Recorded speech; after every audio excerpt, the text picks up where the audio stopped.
খুনের মামলা সাকিবের বিরুদ্ধে দায়ের করাটা একটা সিম্পলি মানে বোকামি টাইপের একটা জিনিস। এই ধরনের অন্যায্য কাজ করলে এই মামলাগুলো দুর্বল হয়ে যাবে এবং সাকিবদের প্রতি বাংলাদেশের মানুষের একটা সার্টেন টাইমের পরে মানে একটা সহানুভূতি তৈরি হবে, দুর্বলতা তৈরি হবে এবং তারা 6 মাস পরে তারা জামিনে বের হয়ে আসবে। যে এই লেভেলের একটা ক্রিমিনাল প্লেয়ার যে বাংলাদেশে গণতন্ত্রের শত্রু, চাটামি, বাটপারি, বদমাইশি, মিথ্যাচার এবং নারী কেলেঙ্কারি থেকে শুরু করে হেন কোনো বিষয় নেই যার সাথে সাকিবের সম্পর্ক নাই এবং ভিডিও এভিডেন্স পর্যন্ত এসছে এইসব ব্যাপারে। সাকিবের ব্যাপারে রিসেন্টলি যেটা হয়েছে, গত কয়েকদিনের মধ্যে আপনারা দেখলেন যে একটা খুনের মামলা দায়ের হয়েছে। শেখ হাসিনাও সেখানে আসামি এবং আরো যারা যারা আছে সেখানে সাকিবও আছে। আমাদের একজন উপদেষ্টা তিনি বললেন যে ওটার সাথে সাকিবকে হেনস্থা করা হবে কিনা, মামলা ভুল দেওয়া হচ্ছে কিনা, এগুলোর সাথে বিএনপির একজন নেতা, বিএনপি ঢাকা মহানগরী বিএনপি সমতশের সেক্রেটারি, সদস্য সচিব এবং সাবেক ফুটবলার আমিনুল হকের নামটাও বারবার আসছে যে সাকিবকে হেনস্থা করা হচ্ছে কিনা, সে আমাদের এত সম্মান মর্যাদা বয়ে নিয়ে আসছে, আন্তর্জাতিক দুনিয়াতে সে অলরাউন্ডার হিসেবে পরিচিত। এই প্রসঙ্গে তখন আমিনুল হকের প্রসঙ্গ আসছে এবং আমিনুল হকের ব্যাপারে আমরা জানি যে তিনি বাংলাদেশের ফুটবলে খুবই পরিচিত একটা নাম। এই লেভেলের সম্মান মর্যাদা এবং ট্রফি বাংলাদেশের অন্য কোনো অধিনায়ক গোলকিপার আনতে পারেন নাই। তিনি সাফ জয়ী ক্যাপ্টেন ছিলেন, তিনি গোলকিপার ছিলেন, one of the best goalkeepers আমাদের এই অঞ্চলে। কিন্তু সে বিএনপি রাজনীতি করেন বলে আমরা দেখলাম যে গত 15-16 বছরে তাকে অনেকগুলো মিথ্যা মামলা দেওয়া হয়েছে, অত্যাচার নির্যাতন করা হয়েছে, পুলিশ পিটিয়েছে, রক্তাক্ত করেছে, রিমান্ডে নিয়েছে, জেল খেটেছে মাসের পর মাস। এই বিষয়গুলো নিয়ে সাধারণ মানুষের ভিতরে যতটুকু সহমর্মিতা, সিম্প্যাথি থাকবার কথা ছিল সেটা আমরা ওই সময়গুলোতে দেখি নাই।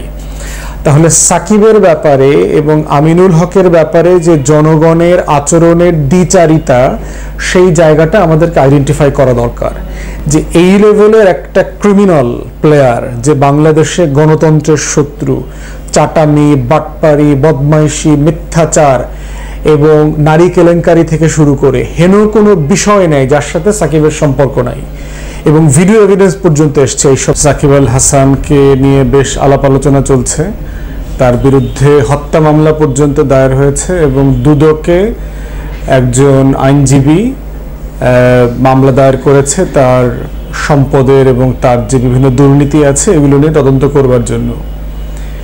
এর আগেও আমরা সাকিবকে নিয়ে কথা বলেছি। সাকিবকে নিয়ে তো একটা বিখ্যাত কথা প্রমিনেন্ট হয়েছে, চাউর হয়েছে, সেটা হচ্ছে যে আল্লাহ তাআলা সাকিবকে নৈতিকতা ছাড়া সব দিয়েছে, দুনিয়ার যা যা নিয়ামত থাকা দরকার ছিল দুনিয়াতে সব দিয়েছে। এবং আমরা বিভিন্ন সময় দেখেছি যে সাকিব ভুলভাল কারণে প্রমিনেন্সে আসছে। সাকিবের ব্যাপারে আমাদের মৌলিকভাবে 2টা অভিযোগ ছিল এর আগে, যেটা আমরা এর আগে বলেছি। তার মধ্যে একটা হচ্ছে যে ক্রিকেট, ন্যাশনাল ক্রিকেট টিমের অংশ হিসেবে তখন সম্ভবত সে ক্যাপ্টেনও ছিল, এইটা থাকা অবস্থায় সে আওয়ামী লীগে জয়েন করেছে এবং আওয়ামী লীগের যে ডামি নির্বাচন হয়েছে গত জানুয়ারিতে, সেই ডামি নির্বাচনে সে ভোট ছাড়া 5% এমপি হয়েছে। আর দ্বিতীয়ত হচ্ছে যে তার যে জনপ্রিয়তা আছে, তার যে অডিয়েন্স আছে, এইটাকে সে অপব্যবহার করে, মিসইউজ করে একটা অবৈধ, অনির্বাচিত এবং একটা ফ্যাসিবাদী সরকারকে বৈধতা দিয়েছে। এই 2টা ছিল আমাদের সাকিব আল হাসানের ব্যাপারে আমাদের মোদ্দা 2টা অভিযোগ, যেটা আমরা এর আগে বিভিন্ন সময় বলেছি। মাশরাফির ব্যাপারে বলেছি যে ক্রিকেট ক্যাপ্টেন থাকা অবস্থায় সে আওয়ামী লীগে জয়েন করেছে এবং রাতের ভোটে নির্বাচিত হয়েছে, আপনাদের মনে থাকার কথা 2018-তে। ক্রিকেটারদের রাজনীতিতে আসাটা নতুন কিছু না, এটা বহুবার হয়েছে, সাবকন্টিনেন্টে প্র্যাকটিস আছে, দুনিয়ার অন্য জায়গাতেও সামান্য এই প্র্যাকটিস আছে। তো সাকিবের ব্যাপারে রিসেন্টলি যেটা হয়েছে, গত কয়েকদিনের মধ্যে আপনারা দেখলেন যে একটা খুনের মামলা দায়ের হয়েছে। শেখ হাসিনাও সেখানে আসামি এবং আরো যারা যারা আছে সেখানে সাকিবও আছে।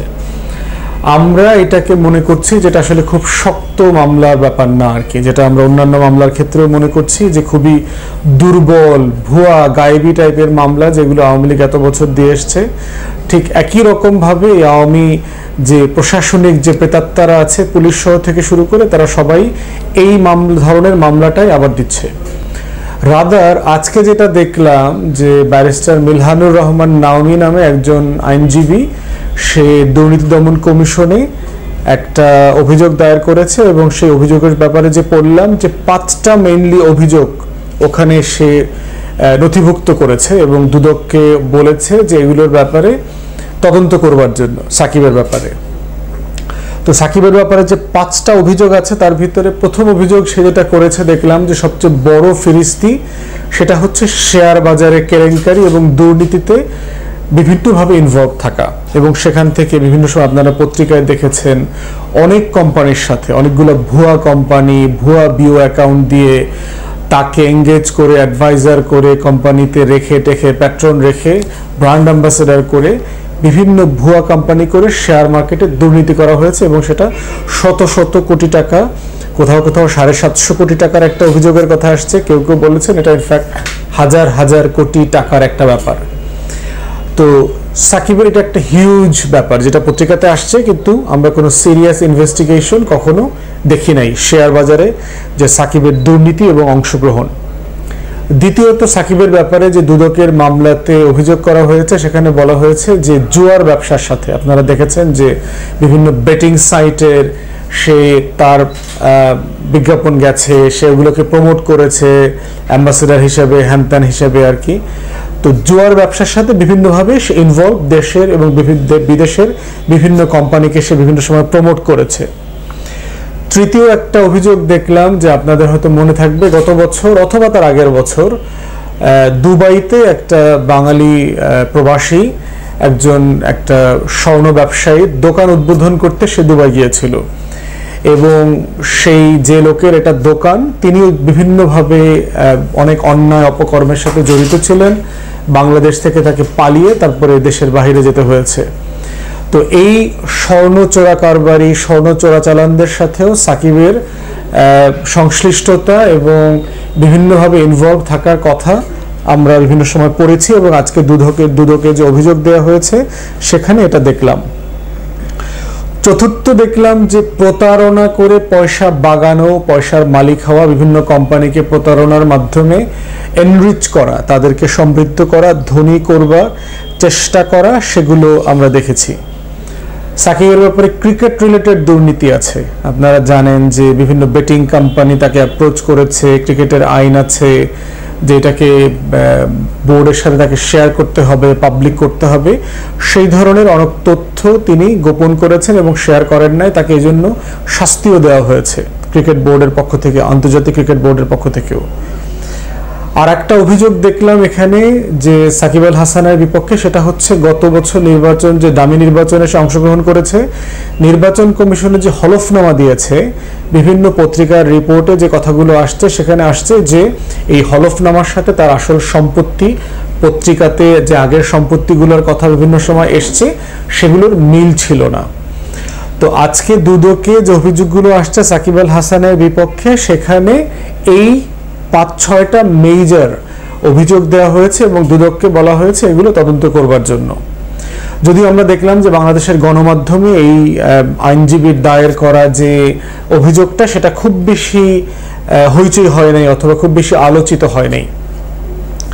তো এই আলোচনার প্রসঙ্গে যখন আবার আমাদের একজন উপদেষ্টা তিনি বললেন যে ওটার সাথে সাকিবকে হেনস্থা করা হবে কিনা, মামলা ভুল দেওয়া হচ্ছে কিনা, এগুলোর সাথে বিএনপির একজন নেতা, বিএনপি ঢাকা মহানগরী বিএনপি সমতশের সেক্রেটারি, সদস্য সচিব এবং সাবেক ফুটবলার আমিনুল হকের নামটাও বারবার আসছে যে সাকিবকে হেনস্থা করা হচ্ছে কিনা, সে আমাদের এত সম্মান মর্যাদা বয়ে নিয়ে আসছে, আন্তর্জাতিক দুনিয়াতে সে অলরাউন্ডার হিসেবে পরিচিত। এই প্রসঙ্গে তখন আমিনুল হকের প্রসঙ্গ আসছে এবং আমিনুল হকের ব্যাপারে আমরা জানি যে তিনি বাংলাদেশের ফুটবলে খুবই পরিচিত একটা নাম। এই লেভেলের সম্মান মর্যাদা এবং ট্রফি বাংলাদেশের অন্য কোনো অধিনায়ক গোলকিপার আনতে পারেন নাই। তিনি সাফ জয়ী ক্যাপ্টেন ছিলেন, তিনি গোলকিপার ছিলেন, one of the best goalkeepers আমাদের এই অঞ্চলে। কিন্তু সে বিএনপি রাজনীতি করেন বলে আমরা দেখলাম যে গত 15-16 বছরে তাকে অনেকগুলো মিথ্যা মামলা দেওয়া হয়েছে, অত্যাচার নির্যাতন করা হয়েছে, পুলিশ পিটিয়েছে, রক্তাক্ত করেছে, রিমান্ডে নিয়েছে, জেল খেটেছে মাসের পর মাস। এই বিষয়গুলো নিয়ে সাধারণ মানুষের ভিতরে যতটুকু সহমর্মিতা সিম্প্যাথি থাকবার কথা ছিল সেটা আমরা ওই সময়গুলোতে দেখি নাই। তাহলে সাকিবের ব্যাপারে এবং আমিনুল হকের ব্যাপারে যে জনগণের আচরণের দ্বিচারিতা, সেই জায়গাটা আমাদেরকে আইডেন্টিফাই করা দরকার যে এই লেভেলের একটা ক্রিমিনাল প্লেয়ার যে বাংলাদেশে গণতন্ত্রের শত্রু, চাটামি, বাটপারি, বদমাইশি, মিথ্যাচার এবং নারী কেলেঙ্কারি থেকে শুরু করে হেন কোনো বিষয় নেই যার সাথে সাকিবের সম্পর্ক নাই, এবং ভিডিও এভিডেন্স পর্যন্ত এসছে এইসব ব্যাপারে। সেখানে আমিনুল হকের ব্যাপারে কোনো পজিটিভ কথা ছাড়া আমরা নেতিবাচক কোনো কথা শুনি নাই।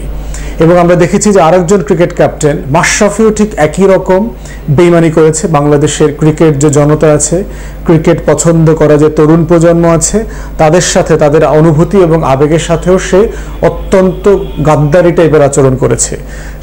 সে ন্যাশনাল টিমের ক্যাপ্টেন থাকা অবস্থায় সে আওয়ামী লীগে জয়েন করেছে এবং রাতের ভোটের নির্বাচন করেছে 2018-তে, 2024-এর ডামি নির্বাচন করেছে। এই ফ্যাসিবাদী সরকারকে বৈধতা দেওয়া, হাসিনার যে লুটপাট এবং রক্তাক্ত রাজনীতি, লাশের রাজনীতিকে বৈধতা দেওয়ার পিছনে মাশরাফিরও একটা বড় অবদান আছে, এবং এই সব কারণে তাদেরকে যথেষ্ট পরিমাণ ডিসগ্রেস করতে হবে। এখন প্রশ্ন হচ্ছে কি, তাহলে কি সাকিবকে কি আমরা বিচারের মুখোমুখি করব না? কেন না? পৃথিবীতে এর থেকে গুরুত্বপূর্ণ ব্যক্তিদেরকে বিচারের মুখোমুখি করা হয়েছে। ডোনাল্ড ট্রাম্প দেখেন, আমেরিকার প্রেসিডেন্ট ছিল, তাকে তো জেলে যেতে হয়েছে। অসংখ্য মামলায় সে এখন আসামি। তাকে তার ট্যাক্স পে না করা, পতিতাবৃত্তি করে পতিতাদেরকে কাছ থেকে সার্ভিস নিয়ে টাকা দেয়া, আবার গোপন করার জন্য টাকা দেয়া, হেন কোনো অভিযোগ নাই যে তার বিরুদ্ধে করা হয় নাই। এবং ইনজারেকশনের যে মামলা আছে, আপনার ক্যাপিটাল হিলের সংসদ ভবনে কংগ্রেসে অ্যাটাক করার যে উস্কানি তিনি দিয়েছেন সেগুলোর ব্যাপারে এখন তো বলা যেতেই পারে যে ডোনাল্ড ট্রাম্প অনেক বড় ব্যবসায়ী, এন্টারপ্রেনিয়র, উদ্যোক্তা, 3 লক্ষ লক্ষ মানুষের কাজের সংস্থান করেছেন, কাজ তৈরি করেছেন। এত প্রমিনেন্ট একজন মানুষকে কেন জেলে যেতে হবে? প্রেসিডেন্ট ছিলেন। প্রশ্ন হচ্ছে যে আমরা কেমন সমাজ চাই? আমরা গণতন্ত্র, আইনের শাসন চাই, না যেন তেনভাবে দেশ শাসন করতে চাই? তো সেই জায়গাতে একটা জবাবদিহিতা নিশ্চিত করতে চাইলে, স্বচ্ছতা নিশ্চিত করতে চাইলে সাকিব আল হাসান, মাশরাফির মতো লোক যারা কোনো না কোনো ফর্মে আমাদের দেশের আইন, সংবিধান, শপথ, স্বাধীনতার ঘোষণাপত্রের সাথে বেইমানি করেছে, ফৌজদারি অপরাধ করেছে, তাদের প্রত্যেককে কোনো না কোনো ফর্মে বিচারের আওতায় আনতে হবে। এটা আমাদের জাতীয় দায়িত্ব। এবং গণ অভ্যুত্থান পরবর্তী যে নতুন রাজনীতি বাংলাদেশের মানুষ আকাঙ্ক্ষা করছে, দেখতে চাচ্ছে, সেই রাজনীতির অংশ হচ্ছে যত বড় গুরুত্বপূর্ণ ব্যক্তি হোক, কেউ যে বিচারের ঊর্ধ্বে না, দেশটা কারো বাপের না, এইটা হলো স্লোগান। দেশটা সবার হইলে দেশের ভিতরে কোনো স্পেশাল স্ট্যাটাস থাকবে না। যিনি ক্রাইম করবেন তাকে অবশ্যই বিচারের মুখোমুখি করতে হবে, এবং সেক্ষেত্রে আমিনুল হকের বিরুদ্ধে যে সকল অন্যায্য মামলা দায়ের করা হয়েছে, হয়রানি করা হয়েছে, সেগুলো বন্ধ করে মিথ্যা মামলা উজ্জ্ব করতে হবে এবং তার কাছে ক্ষমা চাইতে হবে যে এরকম জাতির জন্য সুনাম বয়ে নিয়ে আসা একজন মানুষকে কেন পুলিশ প্রশাসন, কেন গত সরকার এবং রেজিম হেনস্থা করেছে, এটার জন্য জাতির কাছে তাকে ক্ষমা চাইতে হবে, তার কাছে ক্ষমা চাইতে হবে। ঠিক একইভাবে সাকিব আল হাসান, মাশরাফি থেকে শুরু করে যত স্টার আছে, সেলিব্রিটি আছে যে কোনো ফর্মের, যারা বাংলাদেশে ফ্যাসিবাদের পক্ষে ছিল, গণতন্ত্রের বিপক্ষে ছিল, লাশের রাজনীতির পক্ষে ছিল, হাসিনাকে কোনো না কোনো ফর্মে বৈধতা দিয়েছে, তাদেরকে অবশ্যই বিচারের মুখোমুখি করতে হবে। কিন্তু মাথায় রাখতে হবে, খুনের মামলা সাকিবের বিরুদ্ধে দায়ের করাটা একটা সিম্পলি বোকামি টাইপের একটা জিনিস। এই ধরনের অন্যায্য কাজ করলে এই মামলাগুলো দুর্বল হয়ে যাবে এবং সাকিবদের প্রতি বাংলাদেশের মানুষের একটা সার্টেন টাইমের পরে একটা সহানুভূতি তৈরি হবে, দুর্বলতা তৈরি হবে, এবং তারা 6 মাস পরে তারা জামিনে বের হয়ে আসবে। তাই কোনো বাড়াবাড়ি যেন না করা হয়, কারো প্রতি যেন অবিচার না করা হয়। আমরা বিচার চাচ্ছি ন্যায্যতার স্বার্থে এবং তদন্ত সাপেক্ষে। তাই আজকে দুদকে যে অভিযোগগুলো করা হয়েছে সাকিবের বিরুদ্ধে, এই অভিযোগগুলোই হচ্ছে ন্যায্য অভিযোগ। এই অভিযোগগুলোর ভিত্তিতেই প্রপার তদন্ত করে সাকিবকে বিচারের মুখোমুখি দাঁড় করানো দরকার। সবাইকে ধন্যবাদ।